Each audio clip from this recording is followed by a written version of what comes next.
Hello, everyone. Welcome back to the Testnaut channel. Thanks so much for joining us here once again. It is September 2025, and we've selected Clan Farquharson for the month of September on our clan calendar. And in the last few years, I've been looking around the internet in the US and around the world, really. When I think about Farquharson, I see the name C.B. Wolf pops up quite a bit. He has been the secretary for a while and then probably acting president for a good amount of time. Now he's the elected president of Clan Farquharson USA. As well, he has joined the committee of the UK for the Clan Farquharson. CB is originally born a native of Glasgow, Scotland, and he's a resident now of Florida in the Man, United States. Thanks for being here with me, CB. it's an absolute pleasure, Ray. I've enjoyed your work over the years, and I keep an eye on you. You're a very busy man up in the Northeast, Yes, and I'm hoping that we can become equally busy across the whole of the United States. indeed. Yeah, let's do what we can to make that happen. Yes, I'm very busy in New England with my own tents, and I like to support the rest of us any way I can, alerting people to their presence at Highland Games and such with all the Hatton clans. Just speaking of gatherings, you just returned, CB, did you not, from a large gathering in Scotland for the Clan Farquharson? Yeah, my wife and I went over to Scotland for 2 weeks, Hmm, which is a long, long time. But nice. we have the Clan Farquharson gathering is every year. Ah, Takes place in Bellator and Braemar and within our clan lands. And this year was particularly special because our chief Philip Farquharson of Invercold and Monaltree, he received his new colors and they were presented to the king hmm. in a ceremony that was set up in Bellator. Okay. And just amazing and underscores the relationship between our clan and the royal family, who of course are our neighbors living in Balmoral, which of course was a Farquharson residence at one point. Um, the the gathering was an amazing experience. If anybody can get to their clan's gathering, we Mm. had the swearing in of the new Invercold Highlanders, Wow. including the first female, the clan dinner with clans people from all over the world, Wow. the AGM, which of course I got selected to be on the committee, the Okay. trip to Carna Queen, a private tour of the castle, and then the Bellator Highland Games, the culmination of that with our chief marching onto the field behind the banner, which I had the honor of carrying, Yes. and the Invercold Highlanders there as well. A beautiful pageantry. Absolutely. Really lets you know you're a clans person, CB, I'm sure. Now the passing down, you might say, from Elwin. Elwin's arms were not passed to Philip intact, but they're what's called differenced. Is that correct? There's a little bit of a difference in the arms for a new chief than there would be for the last. Yeah, every chief gets to, design their own arms and of course works with the Court of Lion. Okay. And they tend not to be that different, Hmm. but there's always a little level of modernization, Right. the way the wording of the mottos appears. And in this case, the Wildcats are always the thing to focus on the side, the two Wildcats that are holding the crest. Hmm. And Alwyn's was a male Wildcat and a female Wildcat. All right. Uh, Phillips has gone back to more traditional, the way they were originally with Catherine. But it's still beautiful. And let me tell you, those real banners, they're no joke when you're having to carry them. It's Mm. that was quite a experience. It was a great honor, but boy, did I feel it after walking, all through the gorse and everything with it.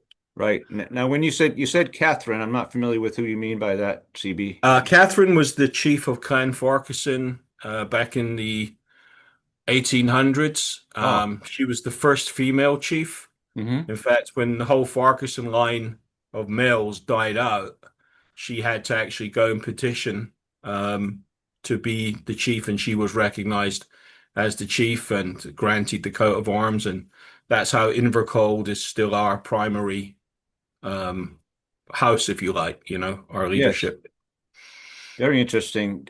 Now, so Captain Elwin, he holds uh, a title now, you could say, for longevity of a chief, I believe. And also, like you have mentioned already, that he and his wife were very good friends with the royal couple. So it's a proximity of geography there that helped that along, that they're neighbors. Well, I think also the fact that we have one of the prettiest castles in Scotland as well, Yeah.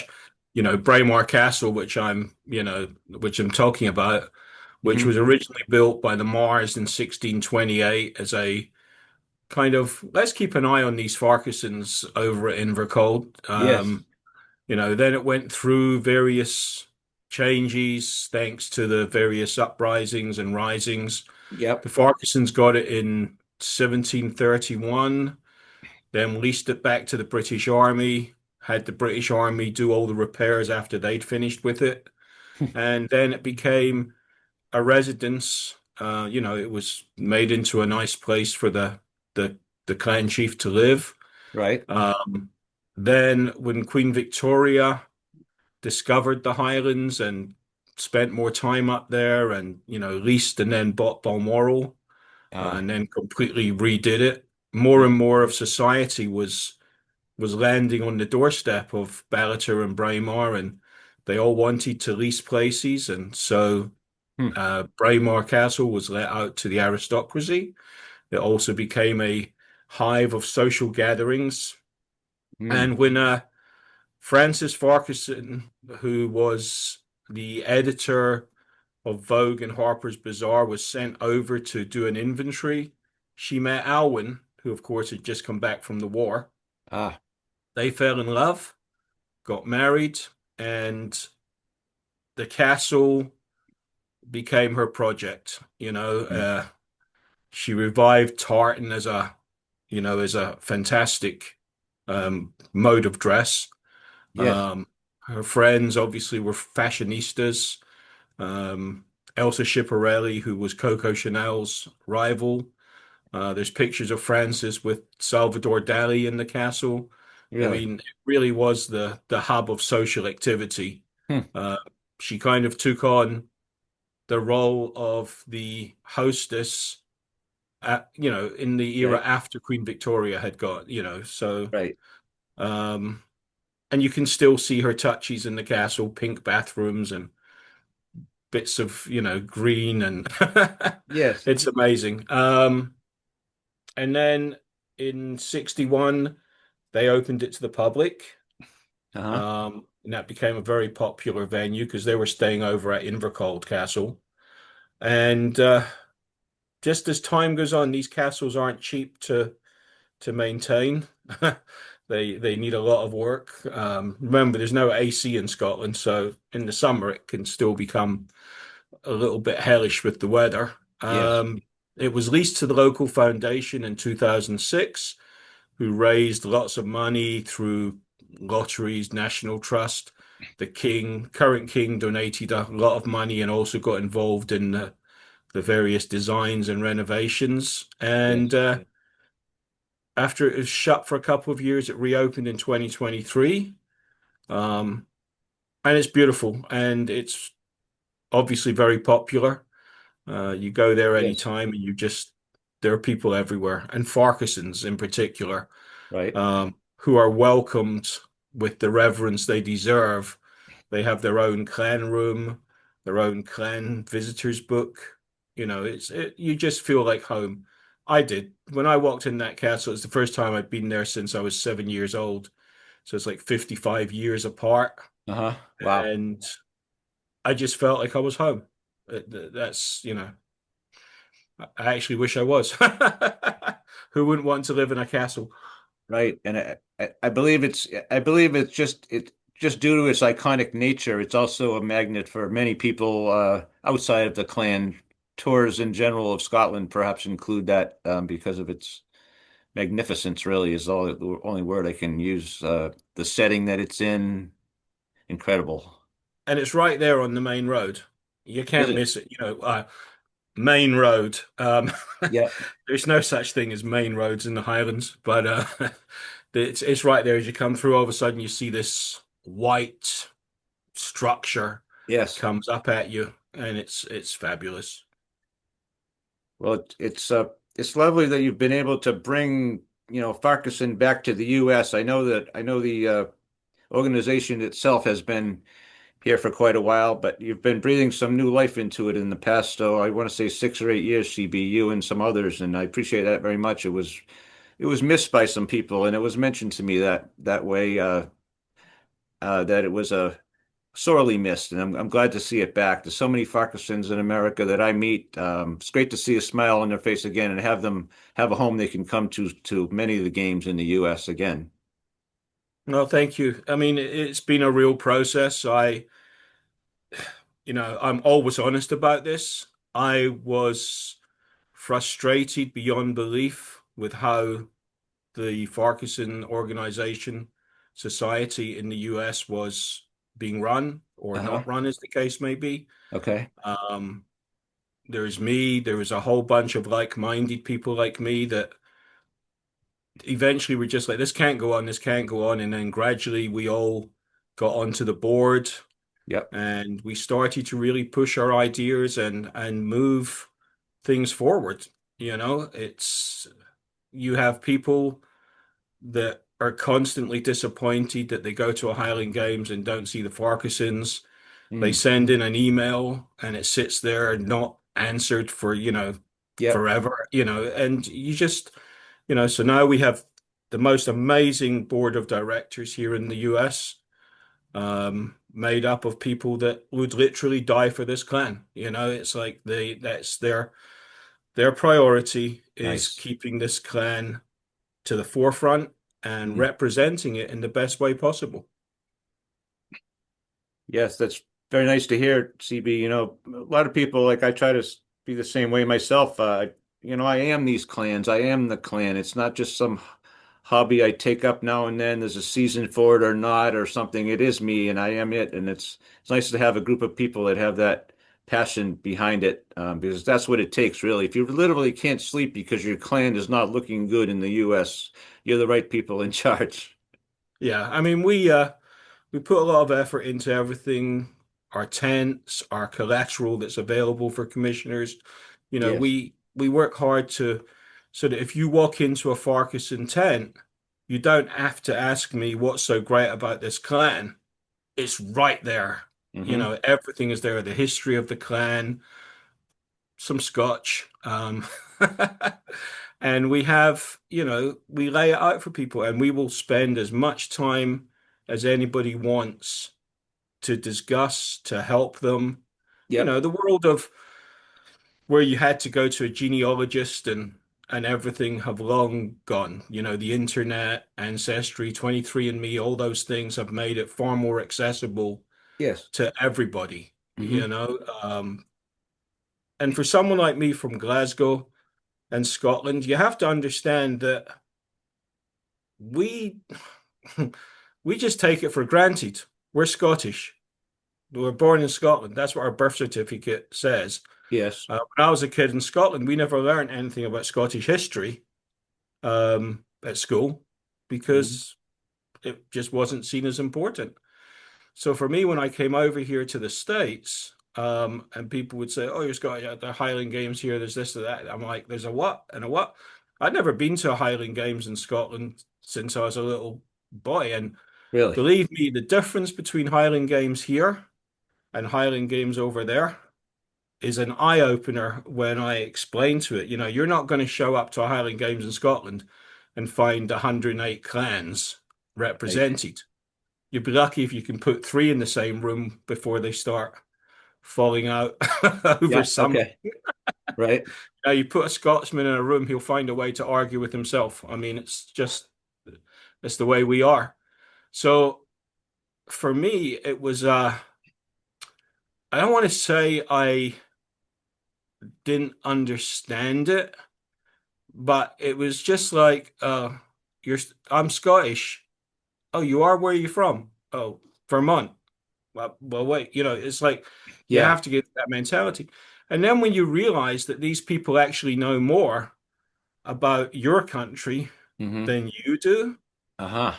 you have to tap into that passion and you have to use that passion to inspire yourself to become a better Scot. Mm. I can't tell you how many hours and weeks I have spent, researching, you know, Scotland that's relevant to me. Yes. I'm not going to go out there and become an expert on the whole of Scottish history Hmm. because it doesn't really apply to me. There's crossovers, but I was really inspired to find out more about my clan than just wearing a kilt from the age of 4 years old. And that's what I've done. And I think it shows through in the video that I created. Yes. It's on YouTube for people to see. Yes, folks, there's a YouTube video entitled The History of Clan Farquharson on a channel called Clan Farquharson USA, and it's quite a good, about a half-hour video. I must say, CB, hearing you just detail what you did, um, I must say that you're very unique in all of my interviewees and my guests here in the channel and such as being born in Scotland, coming here. I've interviewed people that have come here as a Scot and seen the games and seen the difference and gone home again and all that, but to come here and integrate yourself into it, this is a completely different story than I've come up against before, and I appreciate you being on here. It's a very unique thing there because we do have a difference here. I kind of call it it's just not a novelty to a Scot to talk about Scotland, perhaps. It's just what he is and has known. To us, it's a neat thing. We're discovering it. We've not lived it. We're discovering it. It's unique. It's a different feel to us. And I see that you try to get a sense of that. I can see the confusion that you must have felt at first. Yeah, it's very weird. I mean, it's we're very tribal in the United Kingdom. Hmm. We are one nation, but we're also four different Okay. countries. Yes. And everyone defends their little thing. There's a lot of banter, there's a lot of goes on. Yep. Um, but it's where you're born. So it's very different to come to a country that is a melting pot of so many different nationalities. Hmm. But to see people say, they don't say I'm an American, they say I'm Irish, I'm Scottish, I'm Yes. Puerto Rican, I'm, whatever it's Right. interesting, they're Americans, but they're not Americans. I find that fascinating, and I've had to learn it. And my wife, she's from Alabama, and her her ancestry, as it turns out, goes all the way back to the Hamiltons in Scotland and beyond. Hmm. So she's, when her DNA number comes up, she's actually got a higher percentage of Scottish in hers than I have. Is that And I'm right? born there. So it's crazy how that works out. Um, but yeah, no, it's important to embrace what everyone wants to be. It's Hmm. not our place to say you're not Scottish, you weren't born there, Yes. whereas in the old days that was the only thing we had. How Hmm. how do you know if you're Scottish? Question one, were you born there? Yes, you're Okay. Scottish. That was in Right. the days before the internet and memes, that was the old question. Right. So being in Florida, I know there's a lot of Highland games there, and you're in proximity to there's a large one in Georgia is it November or October, the Stone Mountain? Stone Mountain's in October, and that is our next. Well, let me just preface that, Sure. this clan is represented in many, many states by great commissioners. And we have our regional commissioners, we have our local commissioners. Okay. We try to make it as easy as we can. And our aim is to be at as many Highland Games across the US as we can with some representation for Clan Farquharson. Hmm. When I first took over or got involved in the board, we probably did 10 to 12 games. We did over 20 last year. We're on course for over 40 this year. Is that right? Uh, Wow. and I explained to everybody, I don't care what the perception of a Highland Games is, how big it is, how great it is, how self-important maybe some of them are. They're all equally important, and they're all equally important to the people that are attending. So Absolutely. you go Oh, out there and you give it your best. You yep. know, there's no such thing as a small games. Anybody that is putting on a Highland Games, thank you for doing that. Thank you for giving us the opportunity to be there and represent and, you know, help our people understand who they are a little bit better. Mm. But in our constitution, we actually do have three that are non-negotiables. There is Pleasanton in California, which I think is actually, yep, Yes, this weekend. indeed. And then we have um, Grandfather Mountain, Ah, which yes. is really the genesis point for Clan Farquharson USA Society. Our founder, John Farquharson, got taken to there in 1967, was completely blown away. But then the sadness and realization that, hey, there's nothing here representing Farquharson. Yep. He then spent the next 10 years working to bring the society under the approval, permission of Chief Alwyn. I see. And in 1977, that became a realization. And it looked like it was a lot harder back in those days to get these things organized because there was still very much a uh, lords and ladies and, you know, the aristocracy were all involved in approving things. Uh-huh. Um, so in 2027, that will be our 50th anniversary. Mm. And I intend to really go to Grandfather Mountain and put on a show that year. The last 3 years, we've won awards 2 out of the 3 years. And then, as I say, the other one that's a non-negotiable is Stone Mountain in Georgia, Ah, yes. um, which is a completely different games, primarily because it concentrates on Scotland. It's not a Gaelic festival. It's not a Celtic festival. It's Scottish. You know, the Okay. flags that fly represent Scotland. You know, there's not Ireland. There's not the Seven Nations. There's not, Yep. Um, so, and of course, the environment where it's held at Stone Mountain is unique. You're like in the forest. You know, Hmm. you're walking through, it's like a forest, and you've got the clan tents there, Yep. and it's very, very authentic. Yes, they've got the flags, right? CB, Forest of Tartans. Yep, they do. Hopefully Amazing. this year they'll have our name spelt right on the label. Um, Oh, I saw that last year. I saw you mention that. Yes.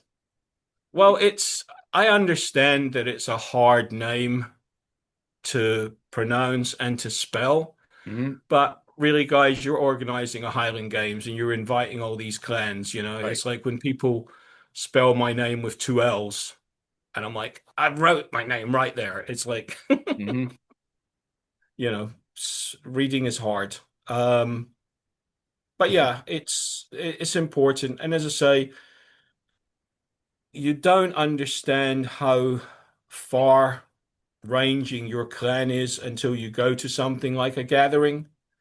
I mean, at the gathering, we had attendees from the societies in the USA, Australia, Canada, Argentina, and New Zealand. We Oh, also have goodness. people actively working to put together societies in Norway, Belgium, Italy, Germany, and France. There's a My- huge contingent of Farquharsons in Jamaica. And the last numbers I saw during my various researches was that there's 5 million people worldwide with a name connected to this clan. You know, it's for me, that's big. I mean, I don't know Hmm. other people's numbers. I'm sure they're huge. I'm sure the McGregors and the Campbells and the Yep. Robertsons and Donaghy's, they're massive organizations. Yes. But we're not small potatoes. Yes, I see large groups of Farquharsons in New England at the games. I really do, and they're great folks and very, very passionate about their clan. Um, Yeah, I mean, the good thing about us is I mean, at one point our lands spread for 200,000 acres in the Highlands, Aberdeenshire. my goodness. Um, it's down to 90,000 acres now, which people don't understand exactly what acres are. So I sat there and Googled a way of doing it. It's 141 square miles, which is twice the size of Boston or Washington, D.C., Mm, uh, bigger than Seattle, Detroit, Martha's Vineyard, even Orlando and Atlanta. And for an actual reference point, the Farquharson lands, which are still owned by the Farquharsons, are the same size as Las Vegas. my So goodness. for people to be able to go back to Scotland or go to Scotland for the first time and actually see land that is generational but Mm, still owned, and managed by the Invercold estate. yes. Quite a gem these days when you are seeing some things sold away or lost long ago and just forgotten that they even would be possible. But th this kind of a clan is it's not the only one, but it's a great thing to be able to go over there. So this 90,000 acres, this is what they're calling the Invercald estate. Does that encompasses the Mar property as well?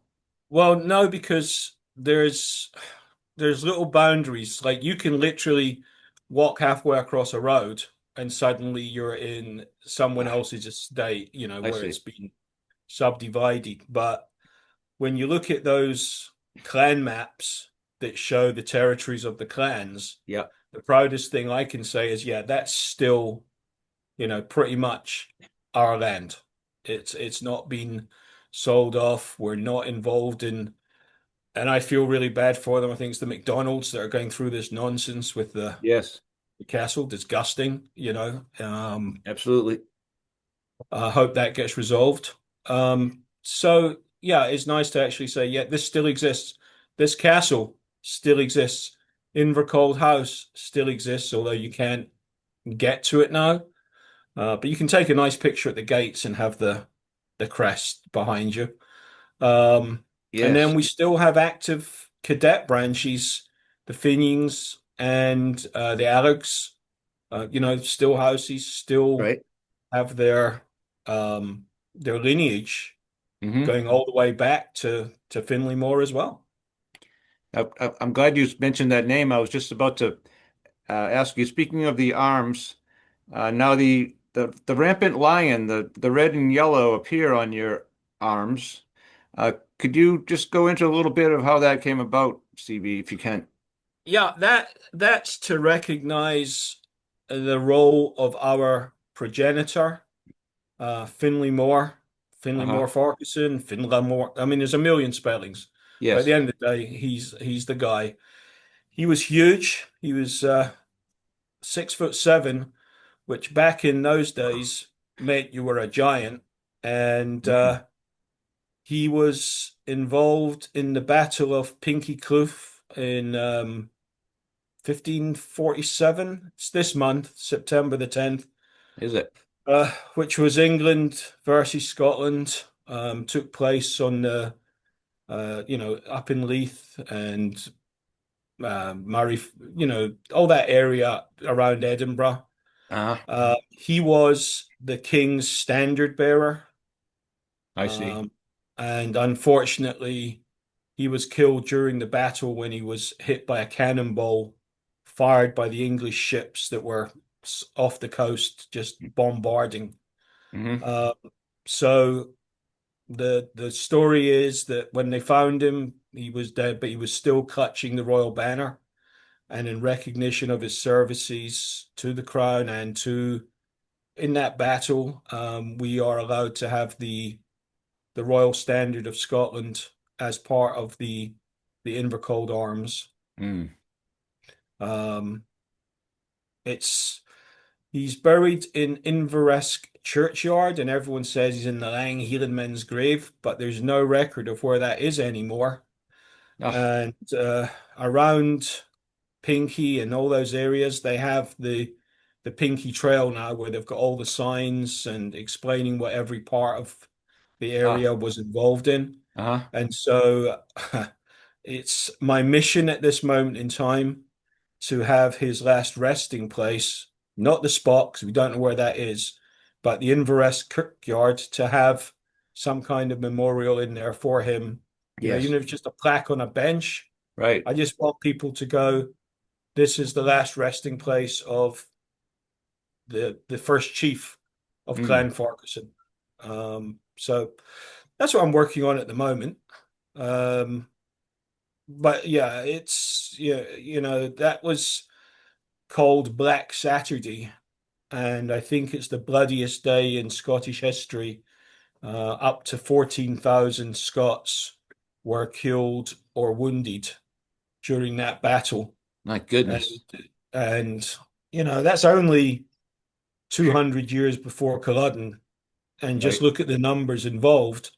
Yes. And although, as I try and explain to people, Culloden wasn't England v Scotland, that was a whole different situation. That's, you Hmm. know, one of the sectarian and religious wars that still plague the world today. Yep. Um, you know, it's a whole different thing. As I say, I try and explain it to people simply. It's the first Rangers Celtic game. Uh, Yep. this, Right. that's how I can describe it. Um, and it's funny as well because people always ask me, "Well, are you a Jacobite? Are you this? Are you that?" And I'm like, "No, not so much. I think if I'd been back there, I'm not sure that I would have been swayed by the smooth talking old pretender and young pretender. Uh-huh. Uh, I think I might have been able to see through the whole thing. Um, it's a funny story as well that goes on through my ancestry. You know, I go back to Robert the Bruce and all the way back to 400 AD, and my family tree lines actually take me to be a very distant cousin to William of Invercold, who was the second chief. Oh, yes. But I always joke with people, of course, I've got Mary Queen of Scots in there. And then, of course, I've got my black sheep of the family, which is the old pretender and the young pretender. Okay. So every family has their black sheep. That's, you know, that's mine. But, Right. you know, it's the people that fought at Culloden, they believed in what they were doing, full respect to them on both sides. And the visit that I just had to Culloden was one of the most moving places that I've been to outside of the concentration camps in Europe. You know, Mhm. it's you can feel that something happened here, and you know should always be preserved. Indeed. Well, we've only a few minutes left here, CB. I appreciate you coming on with us for Clan Farquharson month in September on the Touchnot channel. I think we've covered a lot of topics, perhaps not everything we intended to, but I think we've done a nice job of it. I appreciate your time. Oh, you're very welcome. I hope you got everything you needed, and if you didn't, you can always have me back on any time, any month. You know, I'm quite happy to do this. Great. And I'll be soon talking to Randy Finlay. Is that right? Yeah. Right, about the Invercargill Highlanders. He's agreed to come on with me as well. We've not set up a date yet, but that'll be happening as well, my friends, for Farquharson in September. So we'll have a great rest of your day, CB. Thanks for getting up early to speak with me this morning. No, not a problem. You have a good day. You as well. Touch not, everyone. Bye bye.